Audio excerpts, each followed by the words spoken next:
Your startup is a real business. It's more than just a side hustle or a passion project. You need to grow it into a big business while maintaining the advantages of being a startup. The problem is, the lure of those big business crutches will always be there, and eventually they'll offset your startup advantages. Now, as a 30-year startup vet, I've reached a point in my career where I get called to come in and fix companies, high-growth startups and big corporate companies alike. And after dozens and dozens of fixes, I've developed some controversial takes. So here are the top things I have to undo, the statuses I have to un-quo, the corporate traps that startups keep falling into. Oh, and for the record, no judgment here. I've fallen into all of these traps myself, sometimes more than once. Eliminate your status meetings. As innocuous as this take may seem at first glance, it's the one I get the most pushback on. And not just any old pushback, but the "you're an idiot" kind of pushback. So first, let me clarify. I totally understand the need for everyone in your company to know everything that's going on as soon as anything happens. Information is the lifeblood of success, and I'm in total agreement with the desire for that information to flow freely through an organization. But the modern-day status meeting is the crutchiest kind of crutch that ever walked on crutches. Here's what happens in almost every corporate environment the world over. Let's say you schedule an hour status meeting for Mondays at 10 a.m. What will happen is everyone who has responsibility for that status will spend the hour from 9 a.m. to 10 a.m. working as hard as they can to create the most convincing visualization of progress possible. Then they'll over-explain that visualization from 10 a.m. to 11 a.m. Then at 11 a.m., or more likely 12 p.m., they'll go back to doing whatever they were doing before the status meeting. I like to add up the hourly equivalent of the salary of everyone in that status meeting. That's what that theatrical display is costing the company. Instead, foster a transparent culture of accountability and communication throughout your organization and remove the crutch of status meetings. I can write another post about that if you'd like. Stop creating roles to hire into. You don't need a CTO. You don't need a VP of revenue. You don't need a director of marketing. I can't tell you how many times I've seen startups completely overhire for a position because they didn't know they could just ask for exactly what they needed. Now let's take CTO for example. The title of CTO at a 5-person startup or even a 20-person startup is meaningless. If you put out a job rec for a CTO and you don't have a technical team of at least 20 people, you're going to attract a bunch of people who just want to lead a technical team of 20 or more people. Instead, conduct your search for an exceptional talent who believes in your vision and mission and can grow with you. You'd be shocked at how much money you'll save and how much better your results when you're honest about what you want.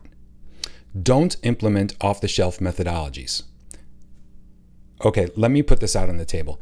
I've seen more implementations of the Entrepreneur Operating System, or EOS, over the last few years than I have since I became an entrepreneur.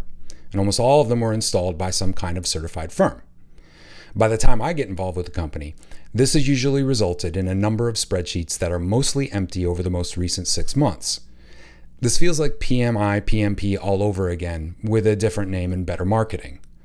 But I'd even extend this to methodologies like Agile. For a startup, the risks of over-analysis, over-documentation, lack of clarity, and increased technical debt often far outweigh any reward gained from using a stock methodology to get the company goals centralized. So instead of going all in on any one prepackaged methodology, just pick the parts you like from several and just make sure you're consistent with them. Quit siloing your teams. Avoiding this trap seems like common sense, but it often happens as a byproduct. See, a startup will create teams across technology, finance, HR, marketing, sales, and so on, and hire leadership into them, and then let them set their own goals and work to achieve those goals completely independently.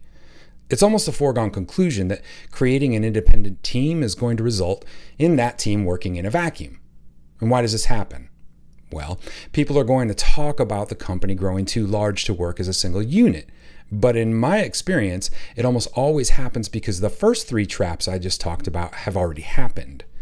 Instead, encourage everyone in your org to reach out to anyone else in your org, whenever, for whatever. And then create rules for when to use email, Slack, Zoom, phone, text, and just walking over to someone's desk. Spend money on tools that make progress, not track progress. You know those movies? Dodgeball comes to mind, where the owner of a struggling business is getting audited for some reason and they pull out a box of crumpled receipts. They kind of have the right idea. Until your growth makes tracking progress too complex for a spreadsheet or too unique for a free third-party app, spend the money on the tools that will make that growth happen instead. Ignore outliers. Listen, I know I'm not the first person to tell you this, so let me be the loudest.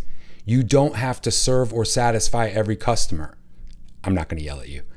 But you don't have to plan for every use case. You don't have to load every ounce of prevention on your startup's scrawny shoulders.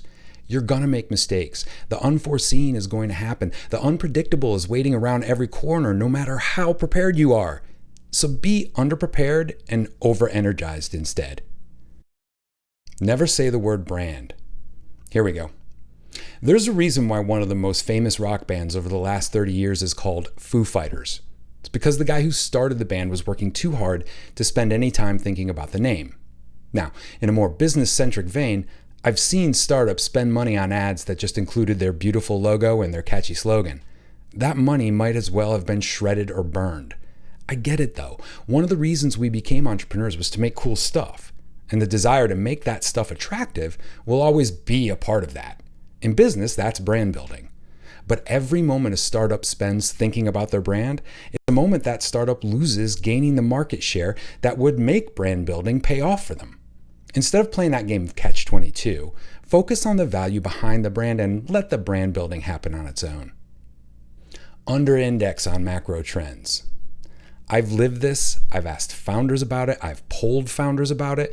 The smaller your startup, the less chance macro shifts and trends will impact your success in both good and bad ways. For example, the best time to start a company is in a bad economy. A shaky macroeconomic outlook is usually a recipe for change, for lazy businesses to have nowhere to hide, for incumbents to be disrupted, and for talent to be cheap. On the other hand, while every company in the world with over 1,000 employees and say 100 million in revenue is bending over backwards to shove the square peg of AI into their round holes, I've been recommending forever that startups just ignore AI unless they're specifically building around it. See, unless your business is local and the macro trend or shift will go micro like inflation, the shock waves that follow, again, both the good and the bad, will almost always dissipate by the time they reach the startup and small business level. Instead, anticipate how those trends and shifts impact your customers and your competition, and be flexible enough to react. Now, these aren't golden rules. It's just some of what I've learned over the decades. And at some point, your startup will grow large enough to have to take on some of this corporate weight. Just stay out of these traps for as long as you can. The meetings one. Man, I take a lot of flack for that. It's sort of like the same way where everyone says they have too many meetings on their calendar until you ask them to delete one of their own. Then they get super protective. It's funny, but it's really true. The more I do to actually move my startup forward, the less it feels like work. And maybe it's just a lot of experience or whatever, but I'm finally starting to come to grips with feeling like it's okay to feel like I'm not doing a lot of work. Now, I've done these steps a number of times at a lot of startups and even some of the bigger companies. And you know why no one does them? You know why companies take on that bloat and keep it? You know how corporate companies become corporate companies? Because change is painful. With all these changes comes a certain feeling of pain, feeling lost, feeling frustrated, feeling unproductive, and it feels like you're getting behind the 8-ball. People are just generally fearful of that change. And you have to have the right kind of leadership behind that change, or you'll get an implosion. So here's my good segue. Do you want to be a better leader or entrepreneur or innovator? Then check out my project, Teaching Startup. Teaching Startup provides access to actionable, insightful, and honest advice for entrepreneurs, innovators, and leaders at all experience levels, regardless of their connections or resources. We do this by giving expert answers to member questions. Over 700 questions, answers, posts, and polls on the website, with new Q&A coming each week in an exclusive newsletter to our members. Do an internet search on Answers for Entrepreneurs or any variation on that you can think of, and then read the results. Then go to teachingstartup.com and look at some of our Q&A. You don't even have to read an entire answer. I think the difference will hit you like a ton of bricks. Thank you very much for watching this video, and of course, please like it or subscribe or whatever you want to do. But if you really want to support what I'm doing here, you can help me help you by becoming a member at Teaching Startup. I appreciate you. Now go do great things.